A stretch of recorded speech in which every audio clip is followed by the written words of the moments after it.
creo yo, tiene más luces al final del túnel. Y el tema que se tratará ahorita será gastritis crónica, Helicobacter pylori, Olga, Holguín en la práctica médica. Estas variables, Helicobacter pylori, gastritis crónica, Olga u Holguín y Holguín, representan el modelo de la carcinogénesis gástrica del profesor Pelayo Correa. El profesor Pelayo Correa ha inferido, después de conocerse el Helicobacter pylori, que esto es más o menos lo que sucede con un estómago humano. Un día la mucosa sana entra en contacto con Helicobacter pylori y finalmente 1 a 3% tendrán cáncer del estómago. En el camino de la carcinogénesis, esta mucosa sana pasa por gastritis superficial, gastritis atrófica multifocal, metaplasia intestinal y cáncer. La hipótesis es hoy día que si se erradica H. pylori desaparece el cáncer, o por lo menos se disminuye el riesgo de cáncer.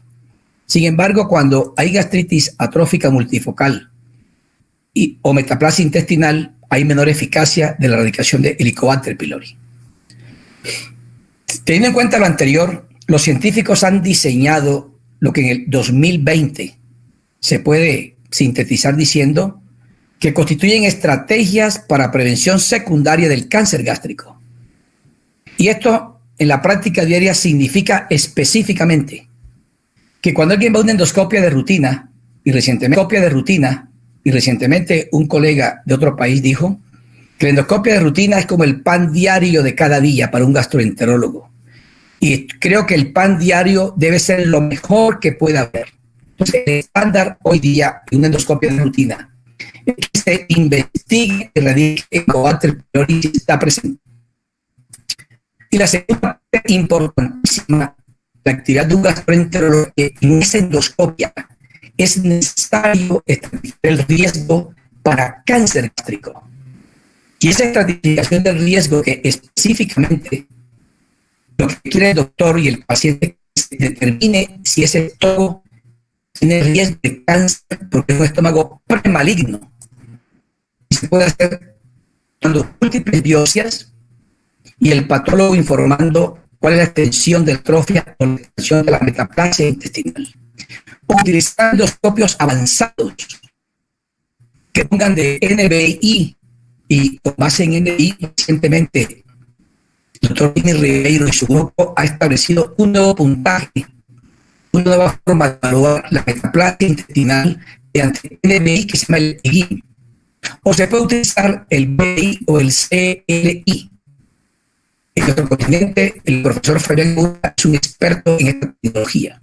En esta conferencia se nombrará la importancia que tiene el EGI hoy día en medicina. Estas par de estrategias no son antagónicas, son complementarias. Y se podría, utilizando el NBI, este es luz blanca, no se identifica la metaplasia, pero identificando con NBI la metaplasia intestinal, se podría dirigir la biopsia a ese sitio. Sin embargo, si solamente se toma esa biopsia donde hay metaplasia, no va a haber Helicobacter pylori. Con respecto a la primera parte de la endoscopia digestiva de rutina, esta debe tener este estándar de cuidado del día de hoy, es buscar y erradicar H. pylori post procedimiento. Este metaanálisis reciente, que incluye 6 ensayos clínicos controlados aleatorizados de Asia y uno de Colombia, ha mostrado que la probabilidad de disminuir el riesgo de cáncer gástrico es 46%. Y este es un excelente metaanálisis que tiene mínima o nula heterogeneidad. Y recientemente, en la isla Matsu, en Taiwán, este es el primer estudio que demuestra que la erradicación masiva de H. pylori en una intervención coordinada por el Estado y con un protocolo absolutamente bien establecido, cuando se erradica H. pylori, la incidencia de cáncer baja un 50%. La mortalidad disminuye un 25%, y algo que quiero enfatizar en este instante es que no se modificó el cáncer de esófago ni el cáncer de colon. Este concepto de que H. pylori no protege contra estos cánceres ha sido ratificado en esta importante investigación. y más recientemente el Consenso Global de Taipei, cuyo propósito fue reunir a los más connotados científicos del mundo para determinar si el screening y la erradicación de H. pylori podría prevenir el cáncer gástrico. Uno de los statements más contundentes de este consenso de Taipei es que un acuerdo del 92% a favor de que se erradique el Helicobacter pylori. Y hay muy pocos argumentos en contra de que se erradique.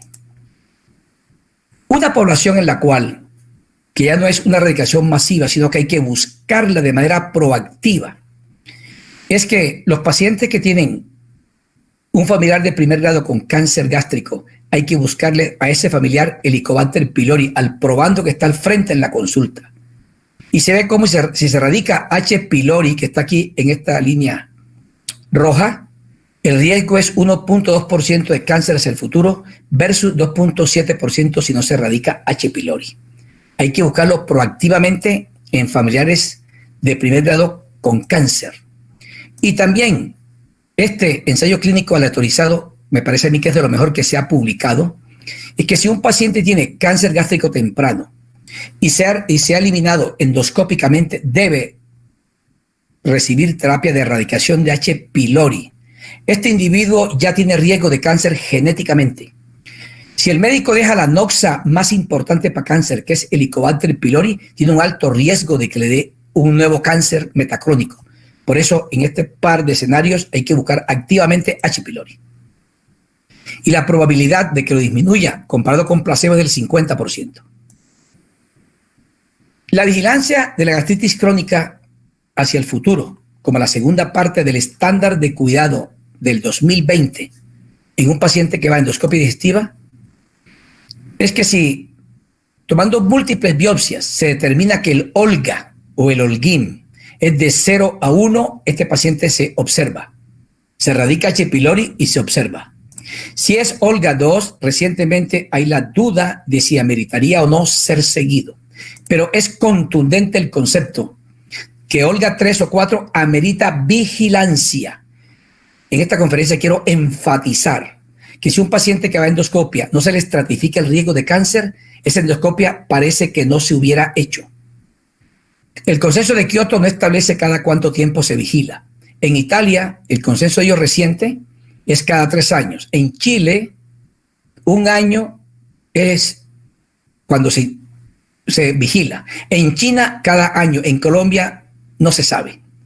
De una reciente reunión del Instituto Nacional de Cancerología, tuvimos la fortuna de estar con el doctor Vargas de la Universidad Javeriana y gente de Cali, la doctora Adriana Rengifo y la gente de cancerología. Consideramos que podría ser cada 2 años si hay Olga 3 o 4. Hay una evidencia clarísima que si hay Olga 3 o 4, en este metaanálisis de estudio de casos y controles se encontró que este Olga 3 y 4 tiene un riesgo importante de cáncer gástrico. Es casi 3 veces. Y cuando hay Holguín 3 o 4 en casos y controles, este estudio demuestra que también hay riesgo de cáncer casi 4 veces. Es decir, que hay evidencia suficiente que esos pacientes con metaplasia intestinal avanzada o atrofia avanzada ameritan ser seguidos en el futuro. La Sociedad Británica de Gastroenterología esto lo ha respaldado recientemente. Se ve como todos los Olgas, todas las atrofias, tienen un riesgo de cáncer de 1.9% a 5 años. La incidencia anual es de 0.1 a 0.5. Pero la severa atrofia gástrica tiene una incidencia de 10% en 5 años.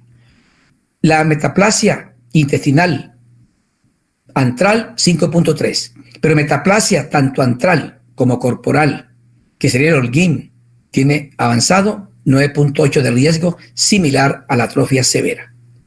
Las displasias, por supuesto, tienen mayor riesgo de cáncer gástrico en el futuro. La importancia de seguir al paciente después de una endoscopia que establezca el riesgo de cáncer es justamente esto. Es detectar de manera oportuna la presencia de un cáncer gástrico. Y ese cáncer gástrico temprano sería tratable endoscópicamente como se hace en todo el mundo. Y el pronóstico, la sobrevida a 5 años es mejor, superior al 90%. En tanto que si el cáncer es avanzado y un temprano llega a cáncer avanzado en 44 meses, un cáncer avanzado tiene un pronóstico ominoso.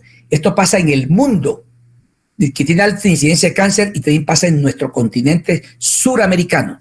La sobrevida a 5 años es menos del 25%, y es justamente porque llega el cáncer avanzado. Existe una ventajas y desventajas de ambos métodos.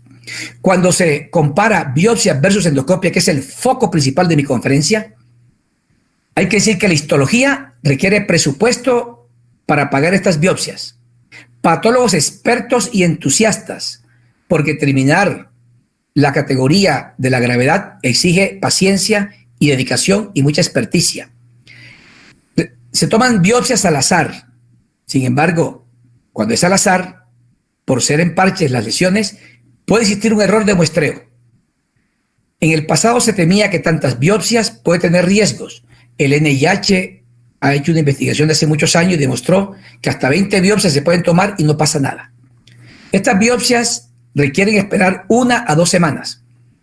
En cambio, la endoscopia, con cromoendoscopia electrónica, requiere alta definición, endoscopistas expertos con adecuado entrenamiento. La ventaja de usar endoscopios avanzados es que la información es inmediata y se evitaría el costo de las biopsias y el patólogo. La posibilidad de una u otra, la elección depende de esto, la disponibilidad, y esto debe ser enfático el concepto. Si se dispone de patólogos expertos, etcétera, o endoscopistas expertos que hayan medido su capacidad para identificar las lesiones, fantástico. Depende del sistema de salud que se encargará de proveer los gastos, etcétera. Y algo muy importante que voy a destacar es la evidencia publicada de que esos métodos sirven o no sirven para evitar la mortalidad por cáncer o permitir un diagnóstico oportuno del cáncer. Recientemente el doctor Uedo, el sensei, nuestro sensei mundial del cáncer gástrico y endoscopia de magnificación, etcétera, ha hecho esta magnífica, esta importantísima investigación. Ha incluido docentes universitarios endoscopistas de varios países del mundo. Y esto se ha encontrado. Se quería evaluar cómo los médicos en el mundo evalúan la atrofia gástrica. Kimura Takemoto, que es el método que más utilizado en Japón desde hace muchos años, sigue siendo hoy día el que usa el 94% de endoscopistas japoneses. El Olga, tomar múltiples biopsias, nadie en Japón usa el Olga. Nadie usa Holguín. En Japón no se toman biopsias. Sin embargo, lo usa el 43.8% de los endoscopistas europeos y más de la mitad de los suramericanos. Para estos médicos, el Olga es el gold estándar a través de las biopsias. El método de Kioto, la clasificación de la gastritis de Kioto, se usa prácticamente solo en Japón y Corea. Y en Estados Unidos no usan ningún método para evaluar hacia el futuro el riesgo de cáncer. Japón es un continente, un país que tiene una extensa tradición de cuidadosa visualización de la mucosa gástrica por endoscopia. En Japón, los gastroenterólogos, desde el primer día que están allá, son absolutamente entrenados para que sean capaces de identificar con endoscopios avanzados y magnificación gastritis leve, gastritis crónica severa, atrofia, metaplasia, gastritis crónica moderada, y con base en esta evaluación demostrada por ellos y medida, ellos siguen los pacientes allá, no toman biopsias. Y cuando estos científicos japoneses, utilizando NBI y endoscopia de magnificación, lo comparan con Olga u Holguín mediante biopsias que se toman en Occidente, allá usan las biopsias para esta investigación y han encontrado que la concordancia para Olga de bajo riesgo 0, 1 y 2, de 30 casos, 25 lo identifican perfectamente. Pero para identificar alto riesgo con NBI y magnificación es perfecto comparado con Olga u Holguín. Y la exactitud global de utilizar endoscopios avanzados en manos japonesas es del 90%. Recientemente en Europa se ha demostrado que que identificar la metaplasia intestinal mediante NBI, que es el nuevo método, o EGIM, que divide el estómago en 5 segmentos, en 5 áreas. El antro, curva mayor, curva menor, la incisura, el cuerpo, curva menor, curva mayor. Y el NBI, el estudio con NBI identificó metaplasia, se dirigió la biopsia a la metaplasia, y cuando no se identificó, se tomaron biopsias al azar usando el protocolo de Sidney.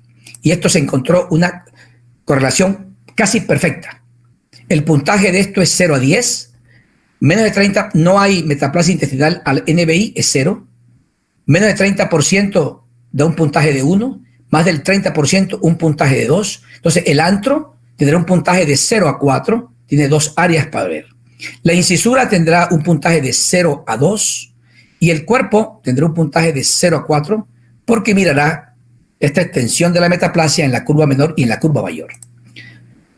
Se considera severa la metaplasia por el EGIM si es más del 5%. Y la correlación entre EGIM y biopsias con el sistema de Sidney es 89% para identificar Olga 3 y 4. Hay 11% entonces de Olgas severos, Olguín severo, que no es identificado con endoscopios con NBI. Con base en ese NBI, aquí dice que es EGIM 0, EGIM 1, 2 de puntaje. Tengo un comentario que voy a enfatizar. Se requiere un entrenamiento para saber que aquí hay metaplasia 1 de extensión y metaplasia 2. Esto es importantísimo. Con base en esa experiencia previa, este estudio es el primero en Occidente, el primer estudio en el mundo occidental que compara el EGIM nuevamente con Olguín y Olga, pero en este caso para ver si de manera autónoma, aislada, el EGIM se encuentra o no en cáncer gástrico y si predice o no el riesgo de cáncer gástrico. Este es un magnífico estudio muy elegante de casos, 280 pacientes con cáncer gástrico temprano resecados endoscópicamente versus 483 pacientes que fueron a endoscopias de rutina. Finalmente, 187 casos y 187 controles fueron enrolados para análisis final. Y esto se ha encontrado. Casos, el Olga 3 y 4, aquí hay cáncer previo, es más frecuente el Olga 3 y 4 en cáncer previo versus que en controles. Y el riesgo de que haya lesiones avanzadas en un estómago que tuvo cáncer es 11 veces. El Olguín pasa exactamente lo mismo. 60% de Olguín avanzado en los casos versus 2.9% en los controles. Y el riesgo es 16 veces. Y el EGIM es 68% presente, EGIM 5 o más en los casos versus 13.3% en los controles. Y el riesgo de que tenga riesgo de cáncer es 21 veces. Este estudio lo que tiene de novedoso, además de corroborar que hay una correlación importante entre EGIM, Olga y Olguín avanzados, es que él ahora, en este caso, predice que hay riesgo de cáncer. Y esto es importantísimo. El área bajo la curva del EGIM es 84%, exactamente igual a la del Olga. Olguín tiene un poco menos de área bajo la curva, pero estadísticamente no es significativo. Entonces, este es el primer estudio que demuestra que el EGIM se asocia con un riesgo de cáncer de manera similar al Olga 3 y 4. Con base en este par de estudios, yo creo que no cabe duda de que el diagnóstico endoscópico de la metaplasia y de la atrofia es brillante, es algo espectacular. Sin embargo, aquí viene el componente científico de la información. Se requieren más estudios y validación prospectiva multicéntrica. Hay que entrenar y formar endoscopistas expertos, implementarlo. Pero mientras eso sucede, creo que las biopsias son una excelente forma de determinar la severidad de la lesión precursora. Las biopsias que deben tomarse son 5 biopsias en Sidney, una de la curva menor, una de la curva mayor, una de la incisura, estas van en un frasco aparte. Una biopsia de la curva menor a 4 centímetros de la incisura, a 4 centímetros, una del cardias, de la curva mayor a 8 centímetros del cardias, estas van en un frasco separado. Sin embargo, hay doctores Y recientemente con el profesor Emura, esto lo hemos discutido, que envían la incisura en un frasco aparte. ¿De qué depende que se envíen solo 2 frascos o se envía la incisura, que es absolutamente importante e imprescindible? Del costo. Como no existe tanto dinero para pagar esta segundo frasco, tercer frasco, esto se puede enviar juntos. Nuestra rutina es enviar, tenemos 2 poblaciones de pacientes. Cuando el pagador no permite que se manden en 3 frascos, enviamos 2, porque también está validado que 2 frascos sirven. Y cuando tenemos la oportunidad, nos encanta esta última oportunidad, la incisura va aparte. Cuando el residente está con nosotros tomando las biopsias, le hacemos énfasis en que esta es la curva mayor, con el endoscopio rectificado aquí, y al frente estará la curva menor, este sitio o este sitio. Y si no se ha orientado verticalmente el endoscopio, aquí está la curva mayor y aquí está la curva menor, que se opone directamente. De aquí se toma la biopsia, de aquí a aquí hay 4 centímetros y esto va en un frasco separado. Es imprescindible que la biopsia tenga este tamaño, una copa grande. Copas minúsculas no sirven. Copas pediátricas no sirven. Y se recomienda que sea esta mandíbula de cocodrilo, que tome la biopsia, toma este fragmento, y esto ve el patólogo. Algo importante, aquí prácticamente nada. Cuando el Olga se toma específicamente del curva mayor, curva menor en el cuerpo, antro, curva mayor, curva menor e incisura, el éxito de encontrar Olga de alto riesgo es 64%. Si el médico no toma las biopsias específicamente de este sitio, y esto ha sido validado mundialmente varias veces, si él elige de manera autónoma, caprichosamente, tomarlas del CREA, se baja notablemente la probabilidad de encontrar Olga de alto riesgo. Lo mismo pasa con el holguín, la metaplasia intestinal, 48% si las toma correctamente, cuerpo, curva mayor, curva menor, antro, curva mayor, curva menor, incisura. Y si él no obedece las reglas, encontrará menos holguín. Cuando se compara el Olga con el holguín, hay más pacientes que se encuentra Olga avanzado. Es decir, es más sensible el Olga de encontrar lesiones avanzadas que el holguín.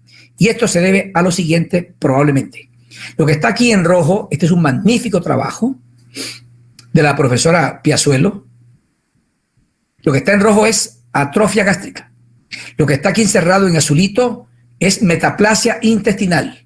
Los médicos gastroenterólogos, a veces, desafortunadamente, algunos patólogos no alcanzan a aclarar o entender que la metaplasia intestinal no es una entidad distinta, es una variante de la atrofia. Todo esto es atrofia y estos 2 focos son metaplasia intestinal. Así que la metaplasia intestinal es una forma de atrofia en la cual el tejido glandular viable que se ha perdido, aquí es reemplazado por mucosa de tipo intestinal. Y acá, que no es metaplásica la atrofia, ahí es fibrosis. Uno puede decir en este momento que la atrofia o el Olga mínimo será similar al holguín, pero nunca va a ser inferior. Es porque se tiene más chance de encontrar atrofia en estos individuos. El profesor Peter Drucker, el padre de la administración moderna, es un individuo que se ha considerado el gurú de la administración. Y este hombre dijo hace muchos años un dictum que es absolutamente serio, franco e importante en la ciencia. Si no lo puedes medir, no lo puedes mejorar. Y esto es algo que es imprescindible en gastroenterología y en endoscopia. Recientemente el profesor Sharma, teniendo en cuenta que los indicadores de calidad de la endoscopia digestiva alta son tantos los que se proponen, que son tan exagerados, ha querido sintetizarlos en menos indicadores de calidad. Vale la pena decir que en endoscopia digestiva alta la importancia de la calidad en el procedimiento hasta ahora ha llamado la atención a los médicos de manera profunda. Y el profesor Sharma dice igualmente que se requiere desarrollar medidas de calidad para hacer una buena endoscopia. Y este fantástico doctor ha insistido en que el barre debe examinarse 1 minuto por cada 1 centímetro, Debe establecerse la tasa de detección de displasia en la endoscopia con un marcador importantísimo, y nos ha encantado a nosotros que él considere que en Estados Unidos y en el mundo, en toda endoscopia deben tomarse mínimo 5 biopsias para determinar la presencia o no de metaplasia intestinal y graduarla. Esto me parece fantástico porque en Estados Unidos, exceptuando los grupos de alto riesgo como los latinos, asiáticos, el americano no le da importancia a la metaplasia. A los nativos en América, Norteamérica, afortunadamente ha permitido que los de alto riesgo sigan este protocolo. Tiempo de inspección, 7 minutos mínimo, debe tener una endoscopia digestiva. Tasa de investigación y erradicación de H. pylori es un marcador de calidad. Hoy día, el profesor Sharma ha puesto 7 indicadores muy sencillos, muy elementales, porque cree que 22 marcadores de calidad que insiste la Asociación Americana de Endoscopia son demasiados. Y se proponen hasta 44, pero con estos 7 creemos que el médico ha hecho muchas cosas. Número de biopsias para determinar si hay enfermedad celíaca. 4 biopsias o más del duodeno, y esofagitis eosinofílica, biopsias, mínimo 4 biopsias para que el patólogo diga si hay más de 15 eosinófilos. Esto es importantísimo. Recientemente esto se ha medido. Quiero contarles que en gastroenterología y endoscopia, al igual que en todas las ciencias, todo hay que medirlo. Cuando la tasa de toma de biopsias es más de una biopsia, baja tasa de toma de biopsia de toma más de una biopsia, entre más biopsias se tomen en el estómago, hay más probabilidad de que haya marcadores de alto riesgo de cáncer. Y este estudio lo ha demostrado recientemente. Los mensajes para la casa de ustedes, queridos colegas, que quisiera de mi conferencia que no olvidaran, es que H. pylori produce el 90% de los cánceres gástricos. La endoscopia debe identificar el estómago premaligno como un estándar de calidad. Múltiples biopsias, Olga u Holguín, exige patólogos expertos. Los endoscopios avanzados requieren endoscopistas entrenados. La estrategia de cuál utilizar depende de cada sitio. Si hay un endoscopista entrenado que identifica por medio de Kimura, Takemoto, él ha tomado biopsias, ha corroborado con la histología y ya él tiene una buena concordancia con la patología, pues puede usarla. No basta decir que él la usa porque ya identifica, tiene que corroborarla, dicen todos los científicos, corroborarla con su patólogo. Y cuando tenga afinado el tema, la podrá utilizar. Biopsias y endoscopios avanzados son complementarios, son amigos. No obstante, el mapeo con múltiples biopsias no ha sido ampliamente adoptado. Y el doctor Uedo considera que los endoscopistas, para hacer uso de endoscopios avanzados, deben ser capacitados. Sin duda, el futuro será mucho más suave, será mucho más certero. Hoy hay estudios utilizando inteligencia artificial en los endoscopios avanzados que puede determinar con mucha concordancia en la biopsia cuando hay atrofia o hay metaplasia. Son ustedes muy amables. Muchas gracias. Profesor William, muchas gracias. Qué conferencia tan buena, excelente, profe. Doy paso al doctor Ramón Piñero para realizar los comentarios y las preguntas del público. Buenas noches a todos los asistentes. William, como siempre, excelente charla. Disfruto mucho oír tus conferencias. Siempre con una revisión al día y tus comentarios que son muy acertados por lo general. Sin embargo, para darle pie mientras las personas van pensando en qué te pueden preguntar, yo voy a hacer un breve recuento o análisis de lo que tú conversaste y comentaste. Yo creo que uno de los problemas, y los tocaste en tu charla, es el entrenamiento de los médicos. Cuando nosotros nos entrenamos en endoscopia, prácticamente los especialistas estaban neutros en la endoscopia, porque depende en el momento que hicimos el posgrado, pues en la evolución y con la evolución de todos los instrumentos hemos tenido que irnos reentrenando continuamente y ahora más con estas técnicas de endoscopia avanzada.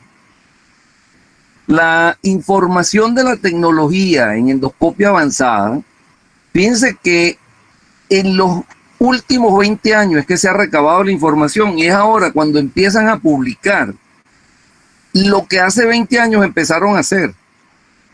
Luego no podemos pretender que inteligencia artificial, LSI, BLI, combinados o no entre ellos con o sin magnificación, sea el objetivo absoluto y necesario para poder trabajar, que es una idea, como hay gente joven en el auditorio, que no debe acomplejarlo o no debe asustarlo.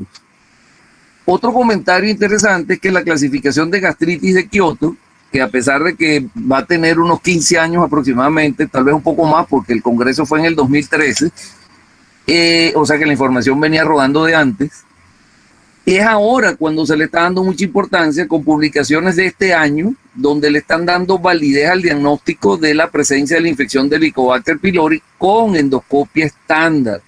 Por supuesto, si tenemos magnificación, NBI o FAIS de Fuji o de Pentax, eso va a hacernos, o si tiene confocal, bien sea con sonda o sin la sonda, obviamente tenemos herramientas que nos van a facilitar la vida.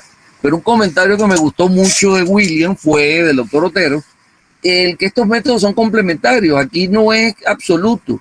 Y no es absoluto porque, casi sin temor a equivocarme, yo diría que son muy pocos los que están entrenados a alto nivel, como los expertos que publican los trabajos que no leemos y que muchos se regocijan haciéndonos sufrir con las experiencias y los números. Entonces, la otra cosa que quiero resaltar es que cuando revisamos literatura, estos no son expertos, estos son súper expertos. Y muchas veces, si ustedes se dedican a revisar los trabajos en la letrica pequeña, estos mismos super expertos para hacer esos trabajos han recibido un entrenamiento de otros en las técnicas, y ya cuando ellos dan un examen de suficiencia es cuando están en capacidad de poder realizar el trabajo en forma prospectiva. Entonces, eso nos pone a pensar de que estos no son tecnologías que porque yo tengo el aparatico nuevo ya resolví el problema. El otro comentario interesante que hiciste fue lo de la estandarización y la medida de la calidad endoscopia. Este es un tema que, aunque también no es de 1 año, 2 años, sino que tiene ya sus añitos rodando, es muy importante como se está poniendo en el tapete, sobre todo ahora con endoscopia alta. Tenemos que estandarizarnos, tenemos que hacer métodos para evaluar el esófago, métodos para evaluar el estómago, métodos para evaluar el duodeno, saber si tenemos que tomar o no las muestras o biopsias, cuántas, el tiempo que debemos dedicarnos, la preparación del paciente antes, durante y después del procedimiento para que mejore la calidad del procedimiento. No sé cómo es en Colombia, pero todavía aquí algunos hacen sedación muy leve y el paciente está brincando o tosiendo o eructando, y eso pone un estómago en movimiento y no permite una insuflación apropiada del mismo. Entonces, recalcando en las cosas que hiciste, porque creo que realmente hay, desde mi punto de vista, hay pocas preguntas porque cubriste todos los aspectos, pero quizás el público más joven pudiera tener algunas inquietudes o dudas, y no creo que tenga controversia realmente, creo que más bien es un aplauso lo que te doy por la revisión tan buena y tan didáctica que hiciste. Entonces, vamos a ver si hay alguna pregunta y si los muchachos ayudan desde allá, porque no he visto ninguna aquí. No sé si tienen del canal, porque por aquí no veo ninguna de momento.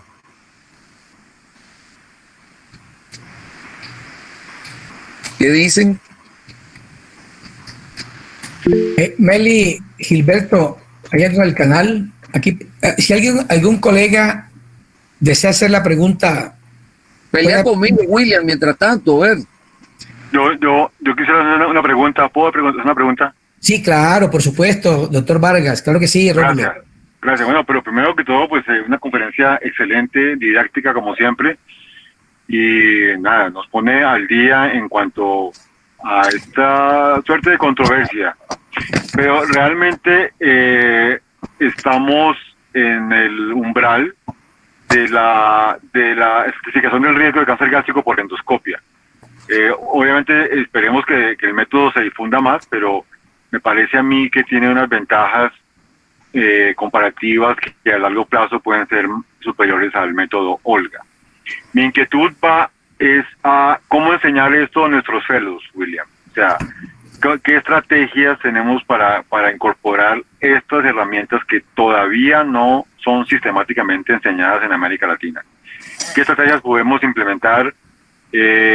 No sé, nos toca pensar en algo cooperativo a nivel de sociedad de gastro, porque estamos un poco quedados en la transmisión a los copistas jóvenes de estos elementos básicos, y me parece que una endoscopia de alta calidad es un procedimiento que tiene muchas implicaciones como para no ser enseñado de una manera sistemática, de una manera constructiva, de una manera medible, como usted dice. ¿Qué podemos hacer para mejorar la docencia, William? Muy bien, Rómulo. Muchas gracias, Rómulo, por tu comentario, tu apreciación y tu pregunta. Magnífico lo que has dicho, me parece espectacular. Ha dicho Ramón sobre la calidad de la endoscopia. Yo voy a enfatizar aquí lo siguiente. Se han diseñado muchos métodos para que no existan zonas ciegas en el estómago y en el esófago, pero el esófago sería relativamente fácil de examinar, enfatizando que se debe examinar de regreso, y ojalá que el médico de manera proactiva busque específicamente la mucosa gástrica ectópica en esófago cervical. No porque eso sea tan importante el esófago con mucosa gástrica, sino porque es un subrogado de que se ha examinado perfectamente el esófago en el tiempo real. Existe el doctor Yao, que cree que 22 estaciones son suficientes, Europa cree que son 5, pero nosotros hoy día en nuestra universidad queremos seguir el mapeo que hace el profesor Fabián Emura, que es capaz de buscar 28 sitios para que no se escape uno que pueda tener cáncer. Entonces, esos serían los sitios que el médico debería mirar en una endoscopia. La fotodocumentación es un capítulo aparte, eso no augura que ha sido bien hecho el examen, sino que esas áreas que deben verse garantizan que se vio bien el estómago. Con respecto a la segunda parte y a utilizar endoscopios avanzados, ya dijo Ramón algo importantísimo.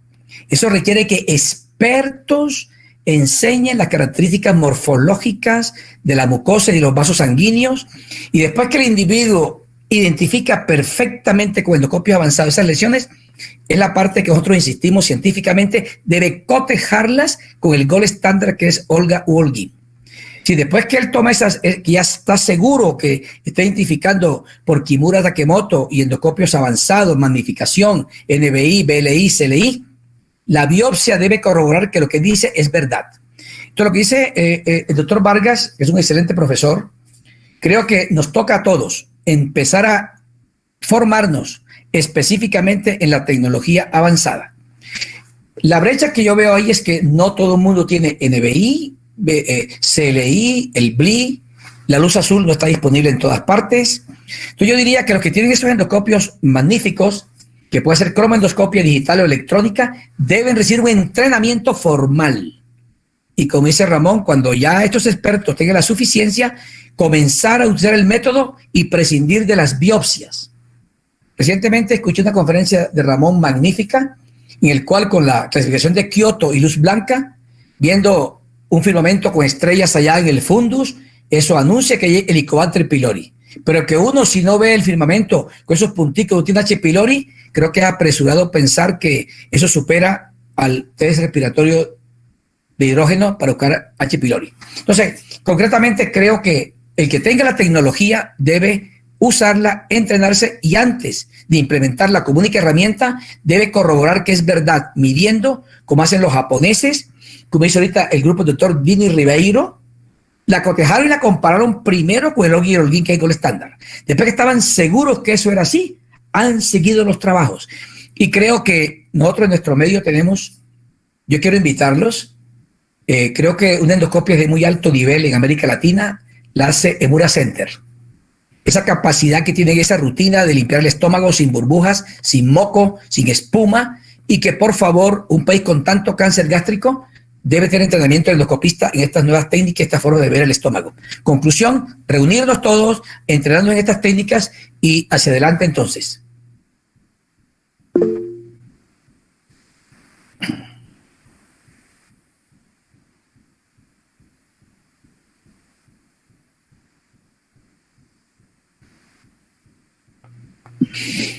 Doctor Lizarzábal levantó la mano para hacerle algún comentario o pregunta. Buenas tardes. Doctor Otero, felicitaciones, excelente charla, como siempre, las suyas, muy, muy interesantes. Yo quiero hacer un comentario sobre el NBI. Estoy totalmente de acuerdo que al futuro la endoscopia de magnificación, todas estas técnicas van a favorecer que los procedimientos sean guiados. Cuando hacemos mapeos, estamos haciendo como una pesca milagrosa. Y es lo que se había hecho porque era lo que había.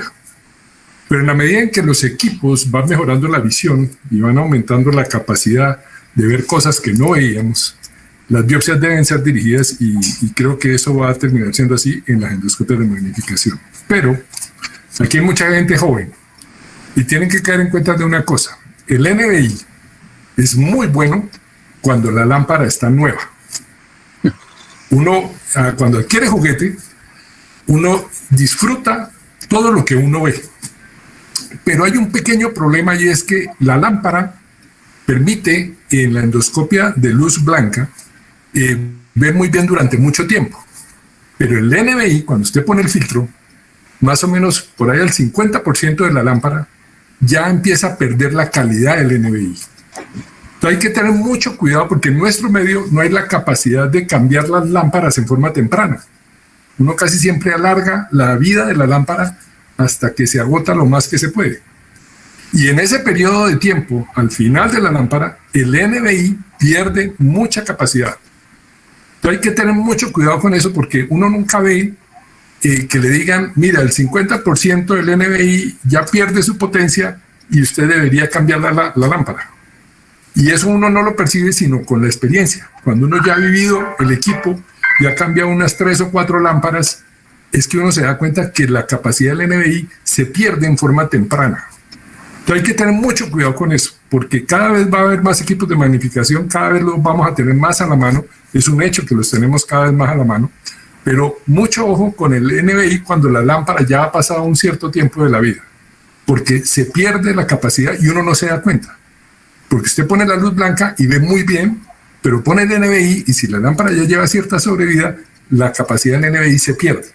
Entonces, si nosotros pasamos de hacer los mapeos tipo Sidney, por ejemplo, a hacer la endoscopia de precisión, ya de hacer un mapeo, no mapeo, sino unas biopsias dirigidas, va a llegar un momento en que uno pierde la capacidad de ver lo que veía inicialmente y de pronto no se da cuenta. Y en ese periodo de tiempo va a haber unas endoscopias que se le van a ir sin la calidad suficiente, simplemente por deficiencia de la visión del NBI con la lámpara que ya lleva cierta sobrevida. Entonces quería llamar sobre eso la atención un poco y agradezco la invitación, doctor Otero, muy amable.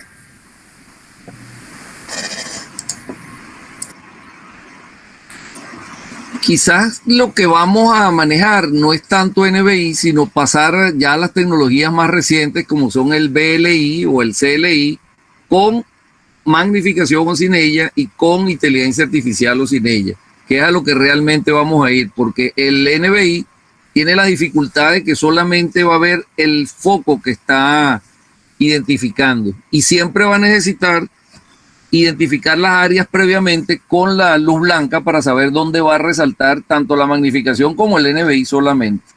Eso es un comentario muy acertado del doctor Lizarzábal ahora, presidente que acaba de...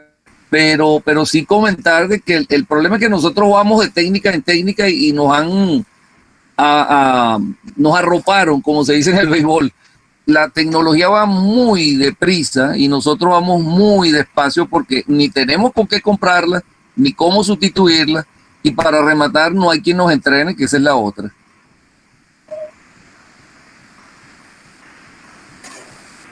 ¿Algún otro comentario o pregunta?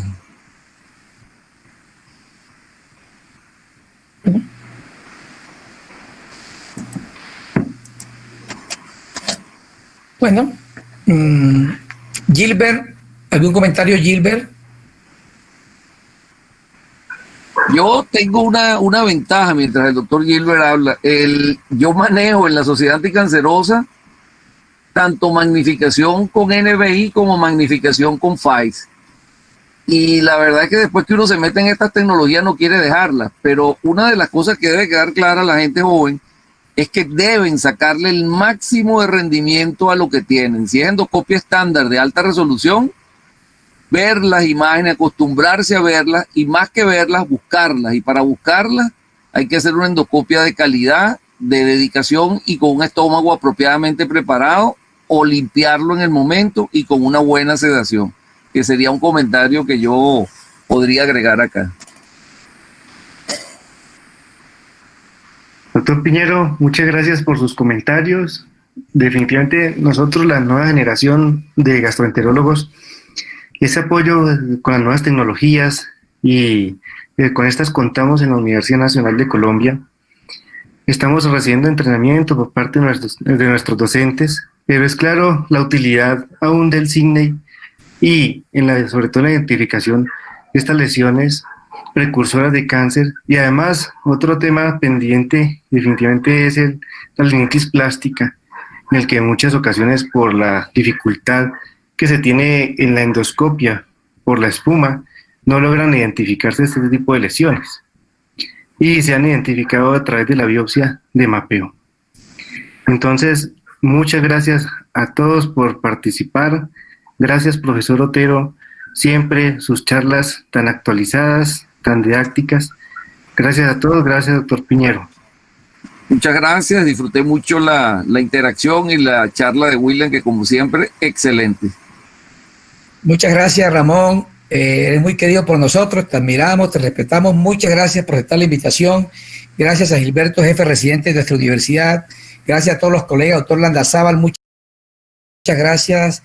Doctor Vargas, gracias. Creo que la Javeriana, la Nacional y todas